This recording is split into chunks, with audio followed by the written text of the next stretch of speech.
A while back, when the Diecast International Builders announced that they were going to do an emergency vehicle build, where you take a vehicle that's not an emergency vehicle typically and you make it into one, I knew what I wanted to do.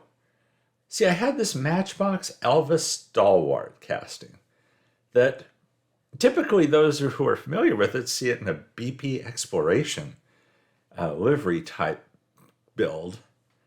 Well, it's typically a military amphibious vehicle, but somehow on the internet I stumbled across pictures of this, where someone in England had taken this and converted it into a rescue vehicle. So I knew that's the direction I wanted to head with this build. So the one I have here obviously is beat to hell. So I draw it out, take it apart. There's not a lot to it. There's the main part of the body. There's the glass, which if you look at that, it also has the suspension for the front and rear sets of wheels built into it. And then you see the supports in the middle of the body, the upper body, to support the center wheels. It's an interesting casting, but those are all the parts. I'm missing the tires. So I drill it, tap it. It has one post. The front part of the upper part of the casting has a tongue that slips into a groove on the lower part. What's nice is the coloring on that vehicle that I'm kind of trying to. It's a tribute to that vehicle. I'm not going to be able to do it dead on. I don't want to do it dead on. I have an idea for the decal set I want to make for it. So, pulled the old axles off, threw it in the stripper, cleaned it up a little bit.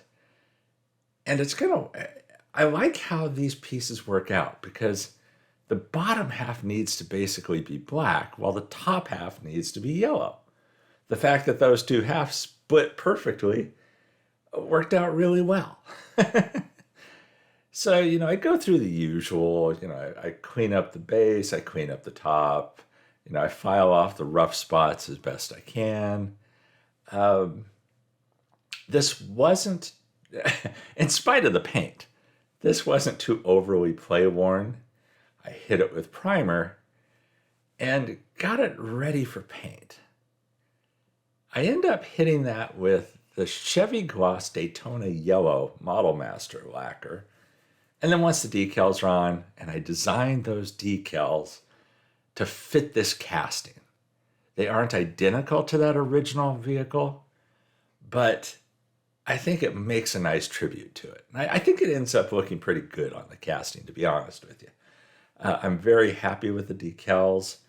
I did those in Adobe Illustrator. The more I use Illustrator, the more powerful I find out it actually is, and the happier I am with it. These are two-part decals. I needed to put down the white toner decals first so that the colors would remain true. And so I don't go through all of the steps here. I show you a couple of these white toner decals going on the base. You can see I shot that base with black lacquer and then masked it off and hit the two ends with yellow.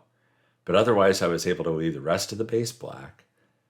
Threw the white toner decals on the casting, hit the top half with the yellow for the entire top half of the casting except the bed, which is painted black. Threw the decals on that. And there you kind of see how the base turned out with the decals. And then it was time for the wheels and tires. I had this set of green lights that are oversized, but then the casting, it obviously isn't 1/64th. This casting has to be, at least like 1/75th, maybe even, smaller than that. Got the wheels on there, got them rolling. This isn't a great roller, but I did hold those axles in with the resin pin. You see it there at the bottom right behind my hand. And yet had them roll. So I basically put resin over those axles to keep them as low as possible. And it's a roller. And that was fun. It's nice when you can put two halves. um, the glass was really the worst part of this. The glass is roughed up. There is a small crack in the glass.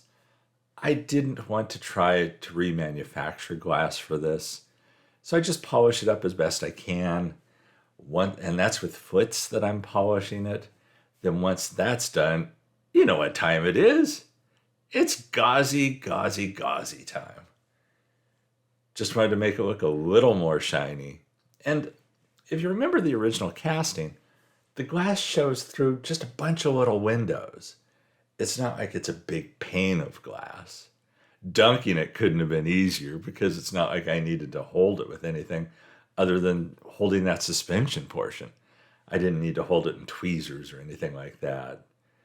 So, once I have the gauzy on there, I wick off the excess with some paper towels, and it's ready to sit and wait for a while to dry off. So this wasn't a complicated build. It was a very fun build to do because designing the decals was a lot of fun. And painting it was great too. I'm really happy with the paint. But doing the decals was a kick. I did add some other small details using the Silver Sharpie and using Tamiya Gloss Clear Red for the tail lights. But as you see, it's a very simple casting. Probably the hardest part you see here is after I have all the paint on it and everything, I needed to get that little tongue into that groove without screwing it up. And it was a bit of a snug fit getting it all back together, but I think I was being more cautious than I needed to be. Worst case, I could always touch it up a little bit if I needed to. But here I just finally forced that in there, and it goes. And I really like the way this thing turned out. Just a single screw. There's the one post at the back. Once I tighten that up, there you have it. And there's just something about the way this turned out that I like it better than the original Matchbox, BP Explorer version. I like it, I think, better than, a military amphibious vehicle. So there's where we started out again. It was pretty rough shape. I'd like to thank the Diecast International Builders for hosting this event. This was fun. This was a lot of fun. I'm really glad I found those pictures on the internet of this rescue vehicle that had been created by someone, by an English company. That was really the inspiration for this. And so here's where it ended up. And while it's not identical to the original, I didn't want to leave the sides of the back blank. I wanted that to be where the logo went, so rather than just on the front doors. The decals on the front downslope wedge portion are like the original, and the back is fairly similar to the original. They had a lot of other little tiny details on there of like their Facebook page and stuff like that would have been ridiculously small, so I didn't try those. But all in all, I'm pretty darn happy with this build. There's some glamour shots coming up. I hope you like this build too. If you're enjoying these videos and you're getting something out of them, give it a thumbs up. It helps with the algorithm. It helps bring more viewers to the channel. If you're not a subscriber, please subscribe. And everybody stay safe and healthy out there. Catch you in the next one.